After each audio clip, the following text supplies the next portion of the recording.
پیر صاحب پسند کی شادی کرنا جائز نہیں؟ میں کہتا ہوں صاحب اور بھی بڑی چیزیں جائز ہیں، صرف ایک ہی شے جائز رہ گئی ہے۔ رسول پاک صلی اللہ علیہ وسلم سوائے اللہ کے کسی کے پابند نہیں، کسی کے پابند نہیں۔ اور جناب سیدہ خدیجہ الکبریٰ رضی اللہ تعالیٰ عنہ نے پیغام نکاح دیا، یا رسول اللہ میں شادی کرنا چاہتی ہوں، حضور کسی کے پابند نہیں، پر میرے محبوب نے فرمایا میرا چچا میرے والد کی جگہ ہے، میں اپنے چاچا سے پوچھ کے تمہیں جواب دوں گا۔ یہ ہے پسند کی شادی جو میرے نبی نے بیان فرمائی ہے۔ تو سارا کچھ کراس کر کر کے گزر جاتا ہے، یہاں تو حال یہ ہے کہ پالنے والا کوئی اور سائے میں بیٹھنے والا، باغ تیرے دی کر کر راکھی میں ساری عمر گزاری، تو جدوں اے پھل پکن تے آیا تے لے گئے ہور بپاری۔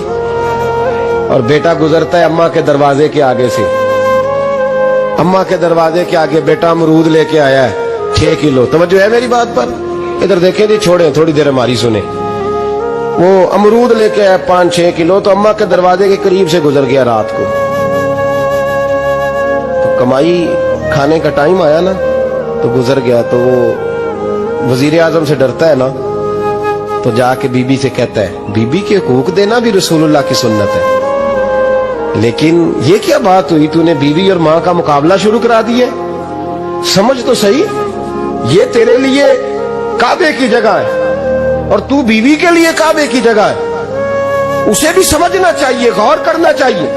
5 کلو امرود لے کے تو ماں کے کمرے کے قریب سے گزر گیا ہے، بی بی کو جا کے کہتا ہے چل آدھا کلو اماں کو بھی دے، اس کے کون سے دانت ہیں، تو پلیٹ میں ڈال کے وہ لائی ہے۔ تو سمجھا ہی نہیں، تو نے غور ہی نہیں کیا۔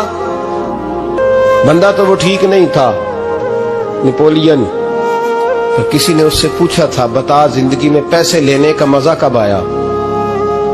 اس نے کہا کہ مجھے مزہ تب آتا تھا کہ میں اپنی ساری کمائی لا کے اپنی اماں کے ہاتھ پہ رکھتا تھا، اور پھر جب میں اپنی ماں سے تھوڑا تھوڑا خرچہ لیتا تھا نا، تھوڑا تھوڑا، توجہ ہے میری بات پہ؟ اماں جی 10 روپے دے آجے، کہ تو جب میں تھوڑا تھوڑا خرچہ لیتا تھا نا تو مجھے یوں لگتا تھا جیسے میں بادشاہ وقت کے سامنے کھڑا ہوں اور وہ خزانے کا منہ کھول کھول کے مجھے دیتا جا رہا ہے۔